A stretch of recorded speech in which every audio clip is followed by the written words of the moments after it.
switch between the two, and there we go, bro. All right. Okay.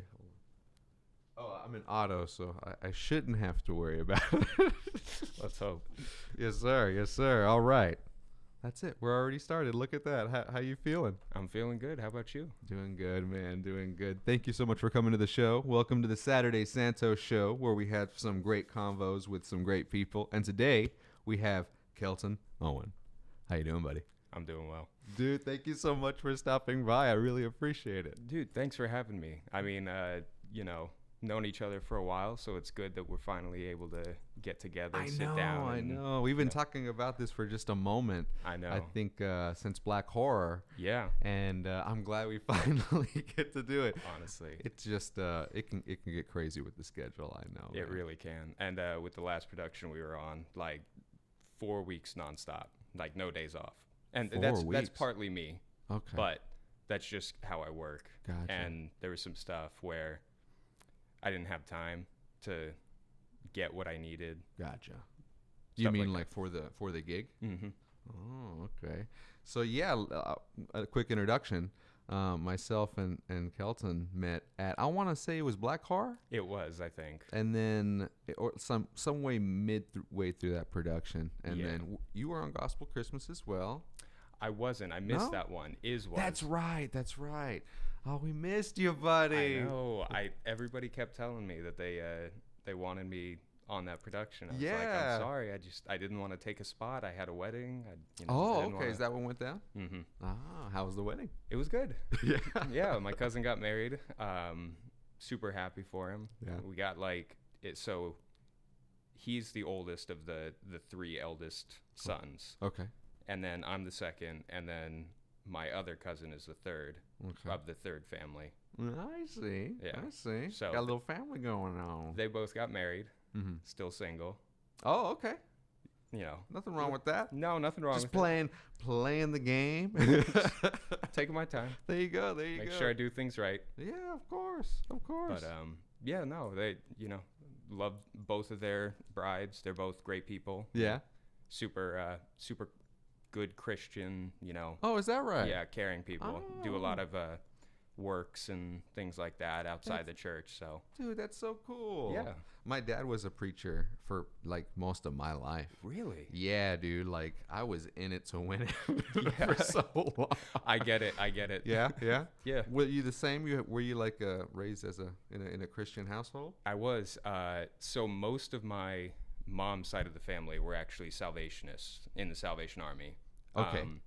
And so in fact, my grandma and grandpa founded the Salvation Army in Russia, or the Soviet Union when it was still the Soviet Union. Really? And that was a super big thing because they had been ousted almost 100 years before not 100 years, I'm sorry, by the Bolsheviks, Uh-huh. and had been trying about 100 years before to spread that into Russia Really? before getting kicked out. Right. So it was kind of like a returning to finish the fight. Yeah, yeah. So. Whoa, man. Yeah. What a story. Yeah, they have a lot of crazy stuff they've done. Like, my grandfather on my mom's side, he was a composer. So my step grandfather, and he actually served the King of England as a lifeguard, one of the trumpeters who would follow him around and Oh, do really? stuff like that. Yeah. What? So just kind of weird little things here and there that they've all done. Yeah, yeah. That's so crazy. Yeah. Oh my word. Like it's so interesting to learn from like you and like even Rich, right? Yeah. Dude, he was telling me about his family too, and it's insane. It's insane, like the weird kinds of things. Like he was what was he saying? I'll try to remember one. Because it was so many. Like you get to know people on set or whatever, Yeah, and no, there's just totally. so many conversations. But yeah, that's very interesting stuff, bro. So what got you into wanting to be a prop master? So I grew up watching Mythbusters. It was one of like my favorite Oh, shows. shit, hell yeah. And I always loved Adam Savage and Jamie. Okay. But specifically Adam, he did a lot of building and a lot of prop work before he got into Mythbusters. Oh, is that right? Yeah. So he has this whole collection. I don't know if you've seen it's on YouTube. It's called Tested. Yeah, I know of the channel, and then he what I like about him is that he does a lot of new tech. Yeah, exactly. He'll talk about a lot of new tech and stuff. And I got a lot of my building knowledge, and well, I got it from a lot of different places, but a lot of my specifically prop building and painting and things like that from him, because he would do these little short videos of him just spending a day building something. Okay. And so I'd always loved tinkering with things. You know, when I was a kid, I would take apart our Big Mac and put it back together just to see what made it work. Yeah. And so, you know, kind of ended up in that. Okay. So you like being hands-on. Definitely. I can dig that. I once took apart a radio, and because I hear of people doing that, like they take things apart to see how things work, and I was like, this radio, is that how it works? Can I just open it? And I opened it up, and I took everything apart, and then I realized I don't know how any of this stuff works.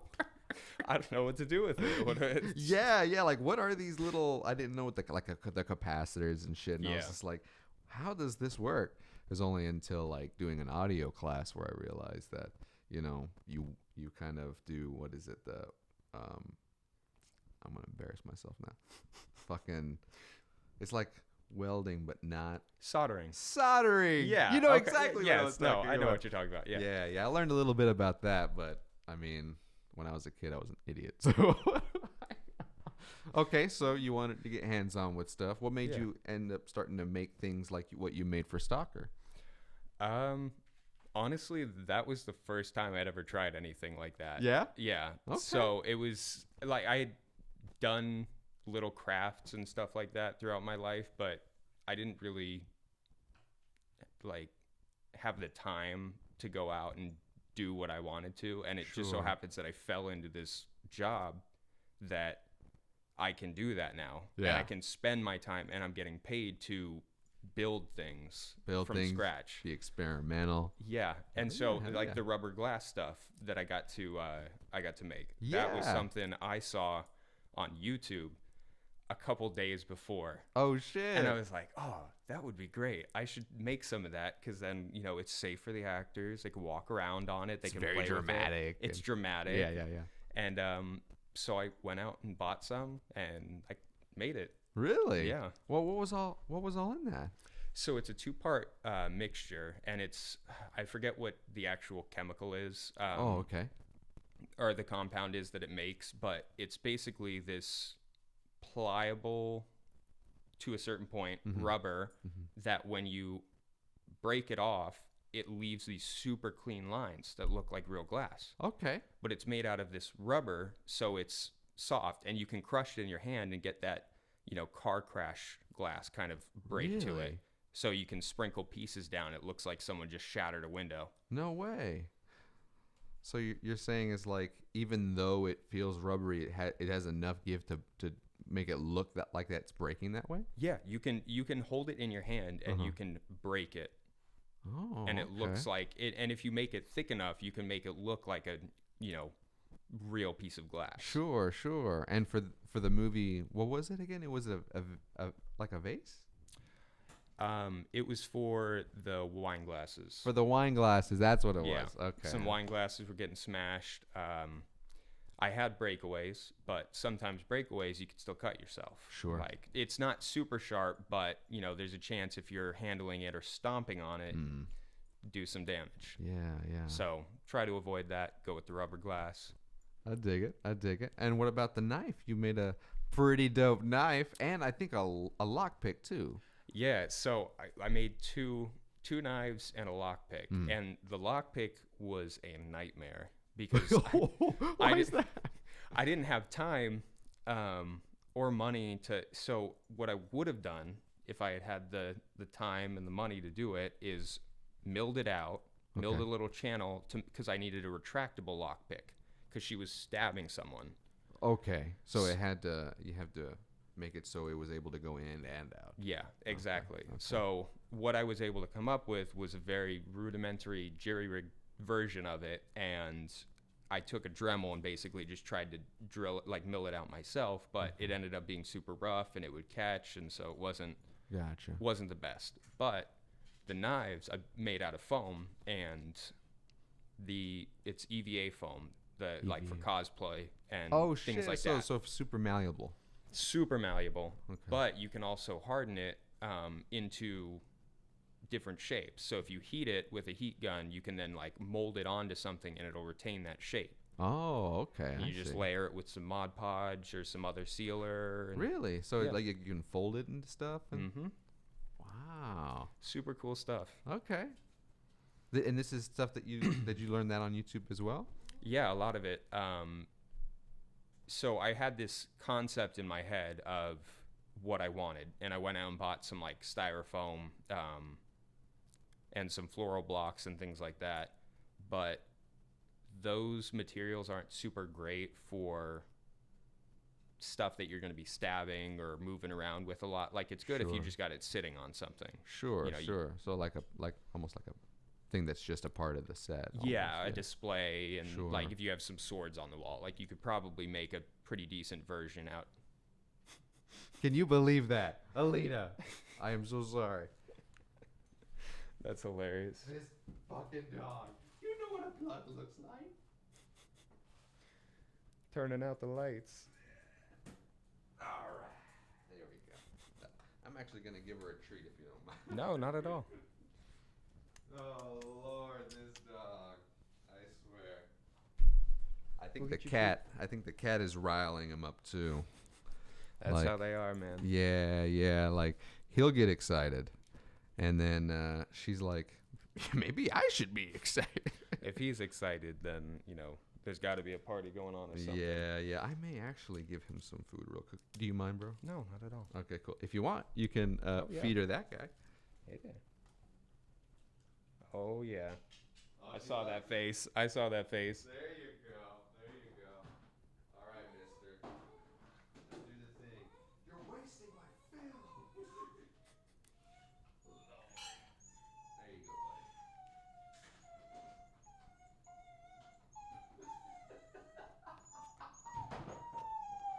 So when Lou gets I just call her Lou, but whenever she gets one of those,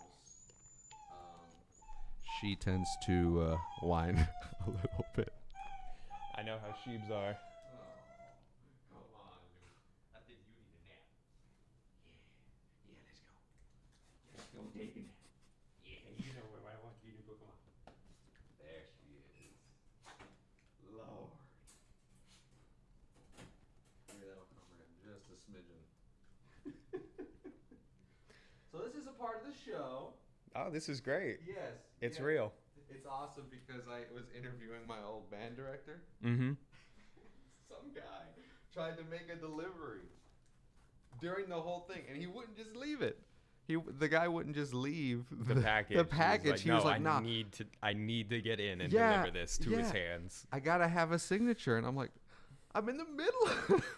Just go. Yeah, Pick yeah. it up at UPS later. Oh my god. Oh my god. Okay, so now that we're back at it, we were talking about your problems. Yeah, it was I mean, it was a great chance to stretch my legs, Mhm. so to speak. I gotcha. So what did you do before in Black Car? So I was assistant prop master. So I see. there were a couple little builds that I did there, which actually just came out today.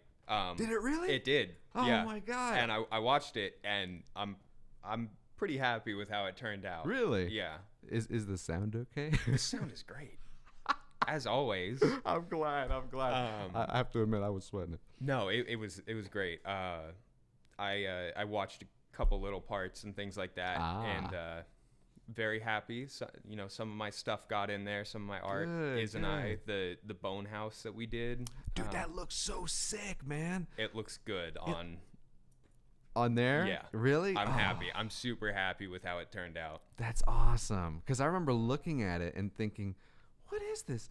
And it was so detailed. I don't know how you guys did that. Real bones. Real bones? Real cat bones. Cat bones? Where did you guys get cat bones? we did not take part in the sourcing of the cat bones. Oh, I see. Okay. Jay Summer and Melvin were the ones who source that stuff. But Wow. they didn't want the original like dollhouse they built out of bones. Okay. So we had to kind of build it up on top of this pile of other bones and put, bones sticking out in certain places. Like we put Sure. the skull right in the doorway. Yeah. And then we had Hootie spray it with the web gun Right. Right. and wrap it up like a little present. Oh my God, dude! It looks so sick. I'm glad that you're happy with how it turned out on film. I'm pleased with how everything went with Yeah. that. Like it all looked good, and I noticed some things here and there, but that's just because I knew what to look for. Oh yeah. Yeah, Oh, what kinds of things did you notice? just little stuff that like didn't turn a beer bottle slightly enough. Like it's not visible that there's anything wrong with it. I see. But I like see. in my eye, I'm like, okay, but I know that that take specifically, it got turned the wrong way or something, whatever it Whoa. was. Dude, I wouldn't ever even think to look at that kind of stuff. Is that something that you notice in movies and things It like is that? now. Really? It's something I pay attention to a lot more now. I'm like always looking for little like, oh, this thing disappeared. Like he was holding this and now he's not. Oh, now it's gone. Okay. I don't know if you've seen the Star Wars sequels. Yeah, the new ones. Yeah, the new ones. Yeah. There's specifically a fight scene, and everybody talks about this, but I think it's hilarious. Okay. One of the guards' daggers, he would have killed Rey with it, but they CGI'd it out so that, because Because she would have she would have died. She would have been dead. Yeah. Yeah, in that shot specifically, just the choreography of it, he has his two blades, and he's blocking with one, and he could have come around with the other. So he comes around with an empty hand. With an empty hand on film, really? Yeah. It must have been just so quick that I didn't even notice. It is. It's like him fighting in the background. I think Kylo Ren is in the foreground fighting someone, so that's where all the main focus is, and then Rey is in the back, and it's kind of just a quick little. Wow. But it's one of those things that like I notice now, and I don't know if I like it. Really? I don't know if it's something that I enjoy or not, I gotcha. or if it's now that I just drive myself crazy because I'm not paying attention to what I should be. I can dig that, man. I can dig that. I mean, for the longest time, after I started to get into all this, I would watch how, like, first I would watch the people that I admired the most when I was a kid, right? So, like, James Cameron or a fucking Tarantino. I would look at all those things from, all right, how did he do this from every aspect? And then as you start to learn, you start to see where people cut corners and like maybe they're strained for time, and I'm like money, and it's just like, oh my goodness, they're human. It is a lot better to feeling to see that even like the people who are at the pinnacle are like making these tiny little mistakes here and there. Sure. It's like, okay, I feel vindicated that on a $900K budget show that I wasn't able to do certain things. Sure. And only 14 days too. Yeah. That was the real killer, man. Time is always the... I know, bro. I know. So, I mean, knowing that, are you going to be a prop master again? You're going to push for that more? I'm going to keep pushing for it. What I'd really love to do is open my own prop studio. That's right. You wanted to have a whole shop, right? Yep. Just build props all day long. If I could do that, I would be happy as can be. Really? To spend my days in a shop. Yeah?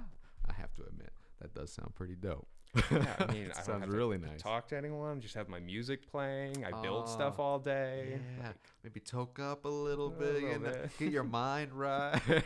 I'm all let about the creative juices flow. that. Yeah. So does that mean you would want to get into like? Would it be like a Stan Winston type of school, like his place? Or is he like more geared toward like animatronics and stuff? Honestly, I could do whatever. Like I honestly have so many different areas that I want to get into. Sure. At some point, like I would love to get into robotics. I would love to get like a nice 3D printer and start doing custom little, things like that. Make my own gear ratios and sets and stuff like that for different things. Oh my goodness, dude, that sounds so awesome. That's one I wanted to. It's interesting. Like I've been drawing for a long time, Okay. and I've been trying to get really, really good at just like design. Mm-hmm. And I wanted to do that for like to get a 3D printer and start printing stuff. Because what's interesting is people now are like pushing that engineering. It's almost like sci-fi. You know how like Right. in games or movies you'll have the people that like build crazy shit. People are building crazy shit. Like Yeah. there's a girl that designed a tail that has motors in it and sensors on the bottom, like where you attach it on your lower back, and it knows when you're twisting, so it'll act like a real tail would What? in a pose. And whenever like you go to bend up and pick something up, it'll counterbalance as you do so. No. For real, it's like Oh an my- engineering feat. It's insane. That sounds like it could be really, really useful in the field of prosthetics. Yeah. I mean, a lot of people in the comments were just talking about how people were going to use it for sex, which I can get that behind that too. But yeah, just kinks. the practical applications are pretty cool. I mean, it sounds like a super. It reminds me of a Boston. What is it? Oh, you know, Dynamics, Yeah, Boston Dynamics. Yeah, Yeah, it reminds me of that kind of stuff. Like, they're making these. imagine you start mixing those things, and you got Yeah. like It's next level shit, man. Next level shit. Cyberpunk 2077 now. Oh my god, dude! Don't get me started on that game. Okay, are you of the school of thought that getting cybernetic implants or like pieces replaced when that technology becomes available is a detriment to society? I think if it is, I don't give two shits. I'm gonna just, dude. You want to be a cyborg? Here we go. I'm gonna admit it to the camera. yeah, dude. I think it's fucking brilliant. Cause think about it. I think they can go ahead and do it now. I wouldn't know how it works, but they're growing body parts, organs, and bones. It would be really dope, though, is if what you're saying is replace my whole arm, with a cyber arm, or Exactly. I would do the torso, because like more goes wrong there. Yeah, you'd live Understandable. forever. Yeah. I mean, I wouldn't know how it would work, but I imagine if you were able to do stuff like that, if something were to go wrong, you just replace it. Yeah.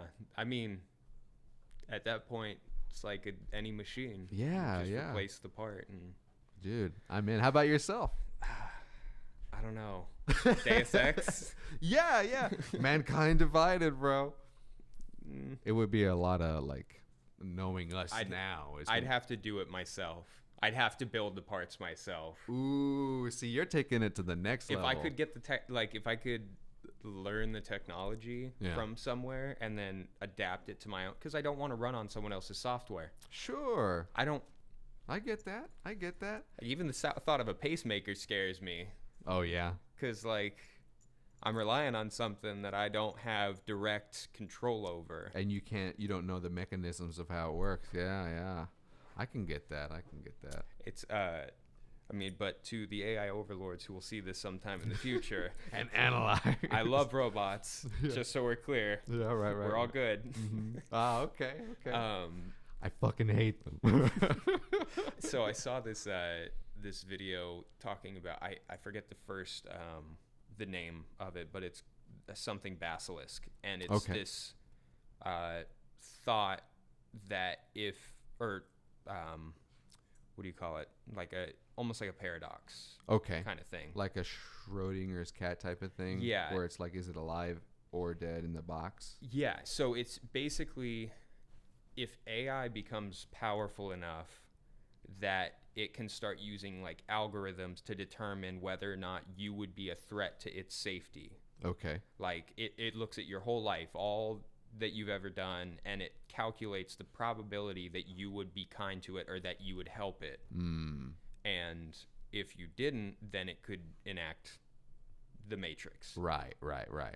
But the flip side of that is, if you never knew about this AI, then it would have no reason to hold that against you. Sure. Almost like the thought with God: if you don't know God and you never had the opportunity to know God, then you wouldn't be you know, It wouldn't be a thing that you really think about. yeah, and yeah. you wouldn't be, punished for it because you Sure. didn't know. You never had that knowledge of God. Yeah, yeah. So Wow.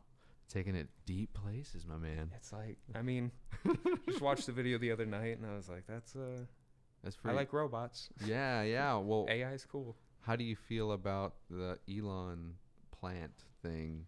Because for me, that sounds. I mean, I like the idea, but at the same time, I'm not really thinking about the negatives. It's hard for me to think about negatives with new technology because a lot of it, I don't think we would even understand. No, exactly. Yeah. It gets to a point where it's almost esoteric. Yeah, yeah. Like you just can't really, as much as you try, you just can't know it all. Sure. So Sure. I dig that. I dig that. So, with your studio, where are you going to build it? I don't know. That's a big question. Okay. Honestly, I think eventually I'll go back to Texas. Really? Yeah. Oh, that's where you're from. It's where I grew up. Really? Spent a lot of my youth there. Oh, okay. Do you miss it? I do. Yeah. Yeah. I'm actually thinking about going back next week. They have this thing called Worst Fest there, which is basically an Oktoberfest. Mm-hmm. But my town that I grew up in is called New Braunfels, and it's like a very German town. I gotcha. Do you mind giving me 1 second? No, not at all. All right. We're going to have Bruna on the show. Hello? Hey, Bruna, can you hear me? Yes, I can. Oh, well, just so you know, you are on the first episode of season 2 of the Saturday Santos show with Kelton. How you doing? Amazing. Hell yes. You doing all right? I am. Honestly, I woke up with a terrible headache. Oh, no. I'm sorry to hear it. Yeah. That's why I was calling. I mean, I can still make it. It's not like the end of the world for me. Sure. But, I mean, my stuff doesn't drop till November 11th. So kind of whatever works best. If you have, like, plans or, like, people or, like, I don't know, your wife was, like, ready to do it, then, like, I can definitely make my way anyways. No, but you are good. Good to go. No worries. We'll set it up for another time. Maybe next week. Yeah, I'm thinking maybe even, like, Tuesday or something. Tuesday? That sounds good to me. Perfect. Rockin'. Thank you again. I'm sorry about that. I was like, fuck. No, it's no worries. No worries. If anything, we have a little segment where you're actually in this episode too. So there you go. Oh shit, are you already starting it? Oh, we're alive. Yeah, we're here. Hell yeah. Hell yeah. Amazing. All right. Well, I'll hit you up later about it, okay? Sounds good. I appreciate you. All right, talk soon. Bye. Oh, you got to love it. Yeah, that's great. That's insane. Wow. What were we talking about again? AI and the downfall of humanity. You think it's the downfall of humanity? I think it could be. Really? I think potentially there are a lot of ways it could go bad. Even if we do have the rules of robotics, Sure. Can't harm humans, don't go against rule 1. Yeah. I guess with the whole implants thing, you could make the argument to him. It's like, hey, man, I'm part of you guys. I mean, come on. And then do they end up being benevolent, or do they end up being, I mean, I'd like to think that with technology, and let's say, okay, there's an AI overlord. Something happens, and all of a sudden, this is how I think it's going to go down, if I'm going to be honest, okay? So I think the way we're living right now is going to completely keep going the way it's going, which is people seem to be thinking it's downward. I think it's going to get a little more chaotic before it gets better, but before it gets better, something is going to happen, and either I think it's going to be an entity we create. That's more likely, but it could be an alien or a set of aliens, whatever. Okay. An outside entity of some kind is going to really start putting pressure and making themselves known. Okay. Whether they've been here for a while, I don't know. But I think something like that is going to happen, almost like Half-Life 2. Not so extreme. Okay. Yeah. You know how they come and they enslave everyone? Yep. I think it's going to be something where it's like, hey, we're here. And we're all forced to be like, oh, okay, Will we so come to you're that here. realization? Yeah. Oh. So at that point, we may want we may want may the want AI. something. Yeah. So kind of like Halo with the like you have Cortana and the good Yeah, AI, and that's then right. you also have like mendicant bias, which is like the bad AI. Right. Okay. It's gonna. I feel like it's gonna be like that, or it's gonna be very Mass Effecty. You know. Okay. And I want to be here for it, so that's why I'm like pro Pro cyborg. Yeah. Because I mean, Okay. it's only starting to get interesting now with just how we act with being able to communicate with each other anytime. Yeah. Like that one little change has caused all this. It honestly though, the Industrial Revolution and its consequences Yeah. have been a disaster for mankind. You think so? No. I think we might be moving a little too fast for our own good in places. Yeah. But at the same time, if we didn't have the technology that we had, we wouldn't have the medicine that we have. Yeah. And, you know, I remember I read Ben Carson's book when I was like younger about, you know, the first conjoined twins that had ever been separated and stuff like that. And I always thought that like that kind of stuff is worth all the downsides. Like the fact that we have the ability to better care for each other. And you know, and obviously there's a lot of selfishness in the world, but at the same time there's also a lot of good. A lot of people are, you know, willing to give up their entire lives to just make one person's better. Yeah. That takes some kind of person, bro. That's pretty crazy. It's, I mean, just to think about. Yeah. Yeah. Just these people who have given their entire lives and nothing but their time. Yeah. Wow. It's interesting to think about that. It's funny you bring it up because I just I've been doing this editing gig for this week, and what I've been editing is for Children's Healthcare of Atlanta. Okay. And I've never done anything like that before. Like editing wise, the technical stuff, yeah, I understand, but from just the subject matter. So I'm used to doing advertisements or narratives and all this, and then they were like, okay, so here's a little music video you have to do. And so it was like a performer. You know, they have kids that if they wasn't for CHOA, the Children's Healthcare of Atlanta, they wouldn't be alive to perform. So when I was editing it, I was like, okay, that's crazy. Yeah. And then I had to put a family story together, and like it was about this little girl, and everything was going good, and then she has a tumor in her spine. You know, like she just all of a sudden she can't sleep because her back hurts. So they take her to the hospital, and at first it's like, oh, maybe it's nothing. And then after the third or fourth time, they do an MRI and they see a tumor, and so they're like, oh shit, we have to do surgery now. And and it's just like hearing that story, and then another one I'm doing now is like hearing that, and you're like, my worries are nothing, dude. Yeah, honest. Yeah, you hear about some of the things that people have to go through, like that. That's heartbreaking. It is. But but like that's another learning thing is I didn't realize how important what that hospital does outside of just the medical procedures, because it's from what I understand, that's rather innovative. Yeah. But it's the additional care that, you know, like they have music therapy and dog stuff. Okay. And apparently that's a huge win for families going through some intense can only stuff. Imagine. Yeah. I mean, it just, I wish there was more that, like, we could do as a society to help.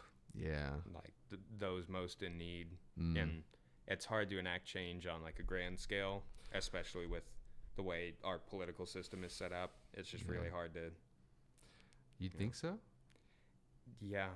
You think so? I think making meaningful change, we've been gridlocked on so many issues for so long.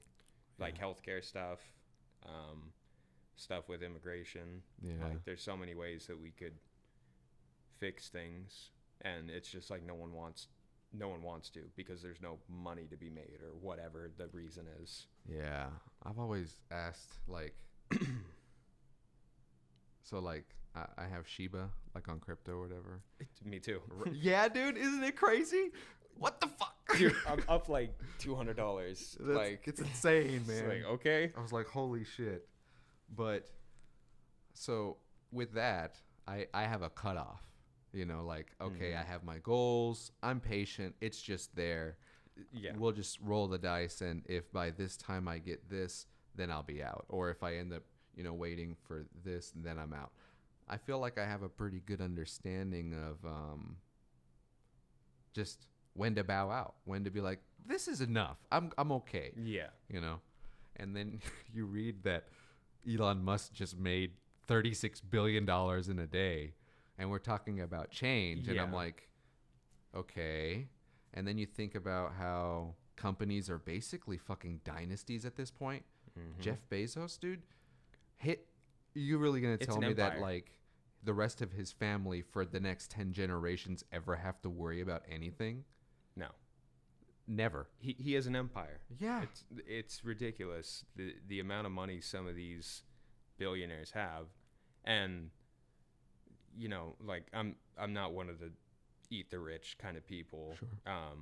But at a certain point, I think we can all agree that it's a little excessive. And it's insane. I mean, they're more powerful than the government at this point. yeah. And if that's the case, and it keeps happening, I mean, when is one of them gonna be fucking Batman?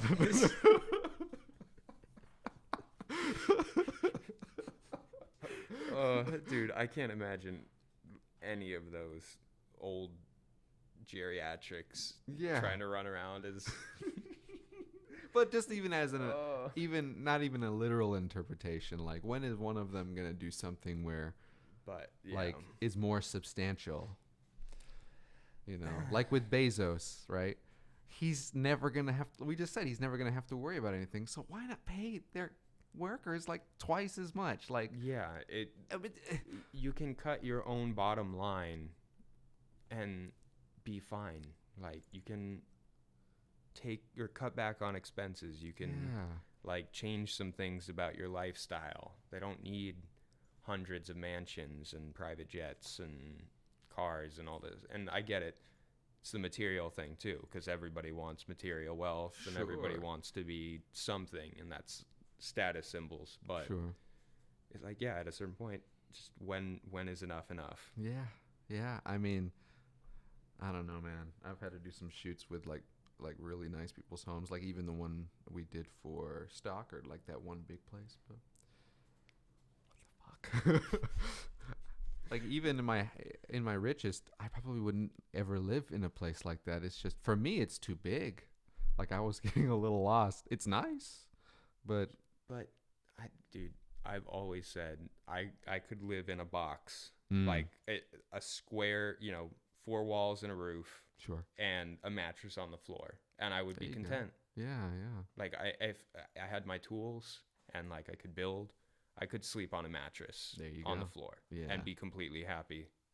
And I just don't care about money or like cars or clothes or things like that. I just want to be like be able to interact with people, and I want to be able to do the things I love to do. Yeah. I mean, that's the important thing, right? Yeah. Like that's anytime I think about what I want to do, and so if you figure out your goal, then you can have a road to it. It's always just like, I just want to do what I want to do. Yeah, honestly. Like the wealth isn't really a big thing for me, but obviously money helps to just make what I want to make, but I'm not in it really for much monetary gain. No. It's just like, I'd like to just to be able to tell stories. Yeah. No, like I want to build things. I want to talk to people. I want to be able to like show love and give love and, just exist. Yeah. I want to exist in this world. And it's weird to say that because 5 years ago, that was not my outlook on life. Really? Oh, no, not at all. Ooh. Yeah, I went through a lot of very bad places and was in a very dark place for a long time. And it's only within the last couple years that I've really started to find myself, I guess you could say. Yeah. And start to like enjoy being around and being present in the moment, Sure. and not thinking about the past or the future, things like that. So Yeah. I mean, same here. Same here. I think I look back at like Facebook memories or whatever, and they show you the pictures and shit, and I'm already like, holy shit, I look different, but dude, completely different mindset. Probably wouldn't have said anything I said today 5 years ago, and thinking about that, I'm like, oh, what an idiot I was. well, yeah, they always said like you got to be around to enjoy the rest of your life. Yeah. Like if you're in a bad place, and everybody's situation is different, like obviously. Yeah. But if you don't make it through those bad times, then you're not going to be around to enjoy the good parts of life. Like when you've got it figured out, when everything's stable, when you're, happy and you have loved ones around you and things like that. Yeah. And, there are a lot of things that kept me around. There are a lot of people that kept me around. And I'm so grateful for it, because now I'm in a place where I can say, I'm happy now. Yeah. I'm doing what I want to do, or at least working towards where I think I want to be. Yeah. Bro, I love that, man. I love that. It's taken me a long time to even get close-ish to being that sure. Yeah. Because I think, like, I always felt that I wasn't doing enough, so I'll always feel like I overwork. Mm-hmm. And then, I'm always trying to think ahead. And to your point, you miss everything in front of you, like everything. And then 2 years roll by and you're like, what the fuck just happened? Where have I been? Yeah. And even now I find myself putting my phone down a little more. Mm-hmm. And just being, Yeah. It's interesting how, like, I'll catch Katie watching something and then on her phone and then reading a book. I'm like, holy shit. When I'm doing the same thing, I'm having something play and I have my Switch and I'm like, I mean, I think we all do it though. Yeah. It just, you get in those states where you're just like, I need distraction, and that's it. Yeah. But do you enjoy like nature, going on hikes, being out in the woods, stuff like that? Dude, yeah. I mean, that's one reason I wanted to get my dog is, for one, I wanted just to be more active. Mm-hmm. And two, I grew up with dogs. I haven't had one in years. Okay. But the unexpected thing is exactly what you just said, is I would walk her and force myself to use these trails. There's beautiful trails back here, like miles, dude. Really? It's gorgeous, literally just right out here. And like, I didn't know that until I got her and talked to some friends around here when I was working at the other agency, and they're like, yeah, just walk. And so I started walking her, and bro, like, this way there's like a beautiful swamp area. Gorgeous. Really? Yeah, and it's huge. It's like a reserve. And the Boy Scouts of America fucking build walkways up and around all over. No way. Yeah. And like, Okay. these guys put so much work into something I spent 3 years not even realizing was here. Was there, dude? It's almost I was unlocking a map in a game, right? So I was Right. like, holy shit. This area's been locked off for so long. I finally completed the prerequisites. Now I can enter. Now you can go in, yeah. And she loves it. She loves it. Oh, I can imagine. So it helps to be active. But yeah, just soaking in what's out, breathing in that fresh air. Mm-hmm. It's not anything crazy. It's literally something that's like you overlook and you need. It is. Yeah. No, yeah, and you start to forget about it if you don't get out like often enough. Yeah. Like I mean, I saying that I need to get out more. Same. Like I haven't, since I moved down here, I haven't really gone out and explored, done anything. And when I lived up in Jersey, and pretty much everywhere I lived, but specifically Jersey, I used to go with my friends, and we were up in the mountains. There were all sorts of trails and places you could go. Like there was this one mountain we went to all the time in this park, and we would just go up there and sit and hang out. Yeah. And, do a little hood rat stuff. And Hood rats. I got you. But yeah, I have a lot of really good memories of going hiking with my friend Paul, who unfortunately passed away a year ago. Oh, buddy, I'm so sorry to hear that, man. Thank you. But he is specifically like one of the memories I go to whenever I think about like outdoors and stuff like that, because that was him. Like, he was always out in the woods, he was always out doing stuff, and you know, we would go hiking up to the top of the mountain and like sit on the rocks and just look out for a while and just like listen to music. And he introduced me to King Cruel. And he's a British musician. Oh, okay. And he is like one of my favorite artists, Really? like, and has been for years because of him. So every time I hear a song, it's like that, you know. Yeah. Takes me back to that time up on the mountains, stuff like that. That's so awesome to hear, man. It's very nostalgic. Exactly. Very nostalgic. I had a similar experience. Like on the set we met on. Mm-hmm. Okay, I think I told this story to you or people there, but like I hadn't smoked for so long.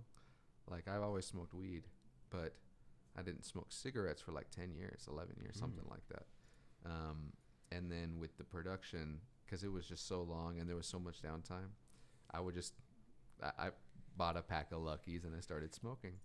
And like, dude, the first week, it was like going back to fucking high school, bro. Because that's what I did. Is my friends start smoking, and I was like, oh, I guess I'll try it. Yeah. And so I bought a pack of Luckies because I watched Shawshank Redemption. Okay. So I'm a big movie guy, and that movie always resonated with me. And I remember the way that packs looked, like white with the circle, red circle.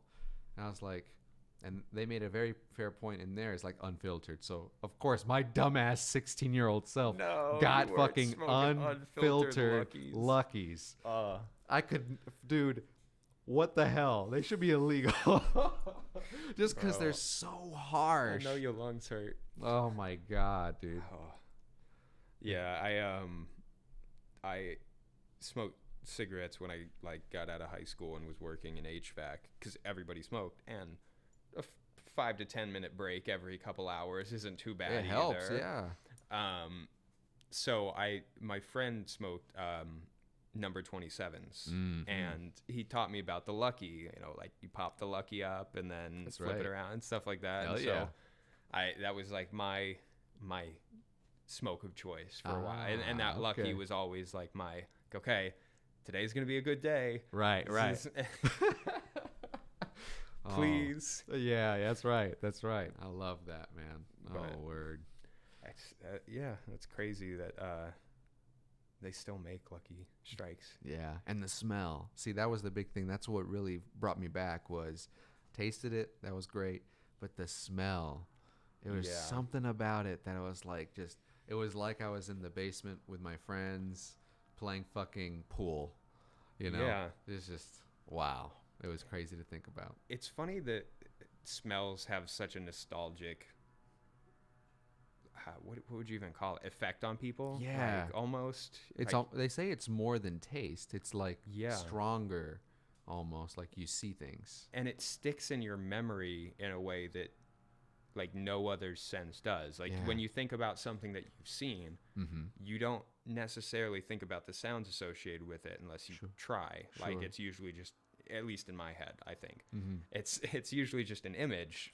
And like when I think about it more clearly, then I'll start to get the different senses. But when I smell something, everything comes back. Right. It's like visions, hearing, like, oh, I smell funnel cake, and I remember the fairgrounds when I was 7 years old. That's and, right. That's stuff like that. Oh, bro, don't get me started. I have one memory, very powerful memory, associated with smell, and dude, it almost like gets me. It's just like it's when I was a kid. This is one of the first loves I had. This girl, amazing, beautiful girl, and anytime like she had some kind of perfume, you know, and it was just like magic. And I was Yeah. obviously like, oh, in love, right? So anytime I smell that, I almost stop. And I'm like, is she here? Is the girl with us right now, Homero? No, she's not. No, she's not. But yeah, talk about some powerful memories, man. Yeah. It's no. crazy to think about. Is it 21 Pilots who has that like thing about the candle? Yeah, like, yeah. Yeah, smelling that like old smell, and if you could just like capture it, Yeah. and but all the time I'll smell stuff and I'll like, oh, that's my friend's house in fourth grade. Sure, or whatever it is. Oh my lord. Oh dude, get this. So I bought a PS1 game a few months back. Mm-hmm. It was sealed. No. Yes. And I didn't know if it'd work. So I opened it. It smelled like 1999, dude. Wait, what game was it? Fear Effect for the PS1. Really? I never played it, but they had a sealed copy and it was like $60. And I was like, I gotta play this. Where'd you get it? It used to be a place here called Second and Charles, but bro, like there's like 2 really good retro video game stores here, and then there's another Second and Charles over here in Kennesaw. Okay. And they have like all that kind of stuff, bro. Okay, I'm gonna have to check those out. Yeah, You'll have to yeah. hook me up with that. Of course, that info. of course. Yeah, I love video games. I wanted to be a game designer for the longest time. I still do, bro. Oh my god. Yeah, I still do, but I took computer science, and then I was like, Yeah. It's tough. It is. It's a lot. Yeah. It's got me to think, okay, if I want to be in video games, what about video games do I want to do? Because I ain't the programming, I'll be honest. Yeah, that's about how my experience was. Yeah. I got I only have like 1 or 2 credits that I need left to get my associates. But Really? the pandemic hit, and I was kind of like, and at that point I was also kind of second guessing wanting to do computer science anymore, because every semester the programming language would change. Like they would switch to a new one, and I it's good to have a base in a bunch of different things, but we would move on to more advanced topics in another language. Oh my god. So it would be like I'd have the knowledge of this aspect of it, like system design or whatever it is. And then we'd move to the next semester and I'd be learning it in like, I learned it in Visual Basic and I'd be learning it in Python now. I see. But the more advanced topics. So I would have to basically teach myself all the stuff in the language that I didn't know. And a lot of the syntax is like the issue is it changes to different, it's not C out anymore. It's, whatever. Right. It's like the endings of things. Yeah. And the way you have to format it and things like that. Oh, like that's a word. super big aspect. So I started going, is this really what I want to continue doing? Like, or should I just learn it on my own time? Yeah. The stuff that I want to know and then apply that where I need to. Yeah. I have to admit, I love that feeling though. That feeling of putting work in and it works. But like what you just said is like putting the work in and trying to learn something, right? And then getting to that point where you're like, okay, do I want to move forward or am I gonna, am I bowing out? I've bowed out so many times, but I do remember the few instances where I kept going and so thankful I did. Because it's all practice, right? Exactly. Yeah. It's all just building on for something down the line. Yeah. Don't know what it is yet, but it'll come in handy one day. That's right. That's how I feel about this podcast, bro. Yeah. I love talking with good people like yourself. I appreciate you. Yes, dude. And, just doing the practice and putting it together and moving forward with it. I really appreciate you coming by, bro. You have no idea. You're the first guest of season 2. How do you feel? Dude, I didn't even realize that. I really didn't, but it feels amazing. Yeah. And I genuinely appreciate the opportunity so much. Oh, yeah? Did you have a good time, bro? Oh, my gosh, yes. Good. It's been a blast. Good. Hell yeah. Well, I think we've been going for a minute. And we want to give them a part 2. I mean, let's have you back on the show a little later. Definitely. Hell yeah. Definitely. Hell yeah. Whenever you want. I appreciate you, buddy. Thank you so much. All right, guys. I hope you enjoyed this first episode of season 2. It's been a long time. Forgive me. We'll get into the reasons why next week. Thank you, Kelton. I appreciate you coming by. And here's to doing it again, buddy. Yes, sir. Thank you, Homero. Thank you, guys. Take it easy.